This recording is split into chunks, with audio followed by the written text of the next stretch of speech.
Mes premiers, j'aime lire. Émilie et Margot. Ne regardez pas le pétrifix. Hou, hou, hou. Que fais-tu? Je chante et je hante le château. Un masque pour Halloween. Une histoire écrite par David Cali et illustrée par Charles Dutertre. Bonjour, je peux vous aider? Oui, je cherche un masque qui fasse très peur. Peut-être celui-ci? Non, c'est trop classique. Alors, peut-être celui-là? Non, c'est trop banal. Et celui-là? C'est déjà vu. Alors, attendez, j'ai quelque chose qui vous fera vraiment peur. Vous êtes prêts? Rah! Ça fait peur, mais pas assez. D'accord. Et celui-ci? Ah ah, non. Ou un extraterrestre? Ce n'est pas assez effrayant. Mais alors, dis-moi, qu'est-ce qui te fait le plus peur? Le lendemain, à la fête d'Halloween. C'est quoi ton déguisement? C'est la chose qui me fait le plus peur. Mon dentiste. Anatole l'étuile. La maison dentée. Crouy, crouic, crouy, crouch, crouy. C'est bizarre, personne ne passe pour Halloween. Ne regardez pas le pétrifix, un roman écrit par Anne Didier et Olivier Mullet et illustré par Olivier Deloye. Les chapitres 1. Les monstres de la forêt. C'est l'automne. Les feuilles mortes recouvrent le parc du château. Allongé dans une chaise longue, le jardinier a demandé à Émilie et Margot de faire un gros tas de feuilles. Les deux enfants s'activent en le regardant du coin de l'œil. C'est l'heure de sa sieste. Ils espèrent qu'il va s'endormir rapidement. C'est bon, chuchote Margot à son frère en voyant que le jardinier commence déjà à ronfler. Allons chercher les monstres de la forêt pour qu'ils nous aident, propose Émilie. D'accord, mais il faudra être discret, murmure Margot. Tu sais bien que c'est interdit. Une boule de poil surgit alors au-dessus d'un buisson. Vous nous cherchez? Le chat-toutou, s'exclame Margot. Un second monstre cornu apparaît à son tour. C'est le Pimpon. Il attrape le râteau d'Émilie. Salut les enfants, va vous donner un coup de main. En quelques minutes, le prince, la princesse et le monstre ont rassemblé un énorme tas de feuilles. Ils ont déjà terminé, s'entouillissasme Émilie. Avec vous, ça va 10 fois plus vite. Merci les amis.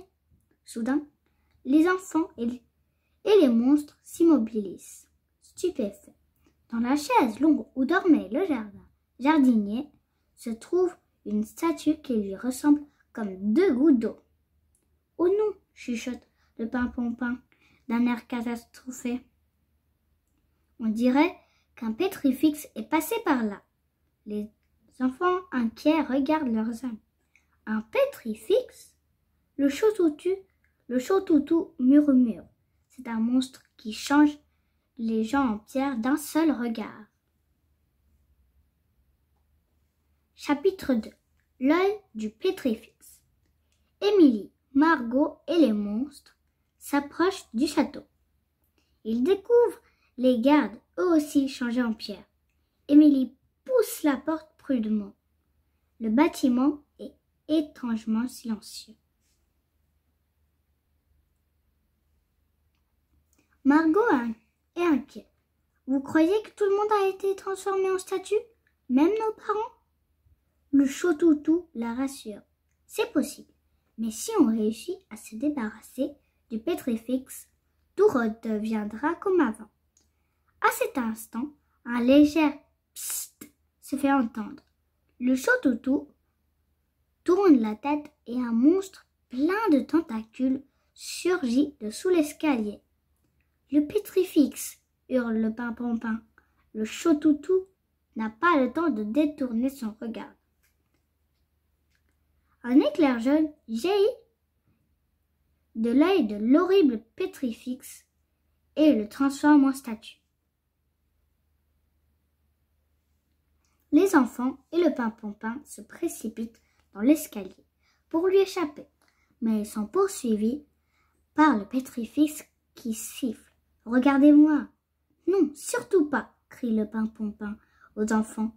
Arrivés en haut de l'escalier, le prince et la princesse évitent de justesse leur gouvernante figée avec son balai. Puis, ils passent devant la statue de leur père qui tient sa tasse à la main. Mais pas question de s'arrêter. Au bout du couloir, une porte ouverte donne sur une chambre d'amis. Les enfants s'y engouffrent. « Dépêche-toi !» crie-t-il au Pimponpin. Mais c'est trop tard. Leur ami vient de se faire attraper par le pétrifix. « Quelle horreur !» crie Émilie avec son œil. Avec son œil, il a pétrifié le Pimponpin. Margot claque la porte de la chambre et tourne la clé dans la serrure. « Ouvrez ou j'arrache la porte !» hurle le pétrifix. Le monstre glisse 3 tentacules sous la porte qui commence à bouger. « Oh non !» gémit Margot. Les enfants réfléchissent. Le Chotoutou avait parlé d'un moyen pour vaincre le monstre. Comment faut-il faire? Chapitre 3. Le piège. La porte de la chambre tremble sous les coups du pétrifix. Émilie et Margot poussent un lit, une commode et des fauteuils pour bloquer l'entrée. Mais les coups redoublent. Notre barrage ne va pas tenir longtemps, s'inquiète Émilie. Soudain, la commode bascule. Ses tiroirs s'ouvrent et un petit miroir tombe au pied de Margot. « J'ai trouvé la solution pour nous débarrasser de ce monstre !» s'écrie-t-elle soudain. « Aide-moi à dégager la porte. » Émile, effaré, la regarde. « Tu es sûr ?»« Oui. » Ensemble, ils poussent les meubles. Margot cache son visage derrière le miroir et tourne la clé dans la serrure. « Ah, enfin !» s'exclame le pétrifix en ouvrant violemment la porte.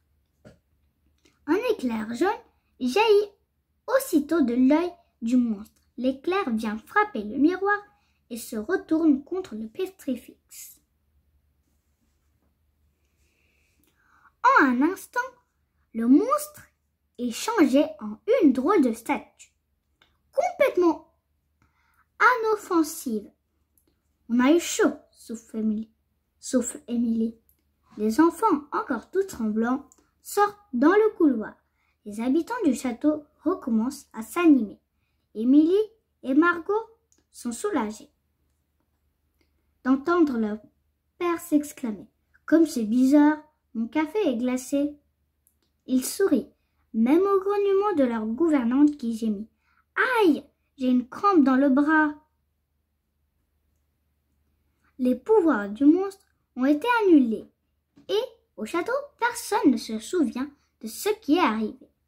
Margot se tourne vers la statue du pétrifix et dit à Émile « Il faudrait trouver une idée pour le faire disparaître. » Le Pimponpin et le Chotoutou ont discrètement rejoint les enfants. Ils s'écrient en chœur. On a la solution. Les monstres proposent. On va vous aider à le passer par la fenêtre. Comme ça, il tombera dans le tas de feuilles. Ensuite, nous le ramènerons dans la forêt. Quelques instants plus tard, les enfants et les monstres tirent la statue du pétrifix à travers le parc. Il passe devant le jardinier qui dort toujours. « C'est bien, le seul à ne pas s'être réveillé !» s'exclame Émile. Marco rigole. S'il savait tout ce qui s'est passé pendant sa sieste, il en ferait des cauchemars. Fin.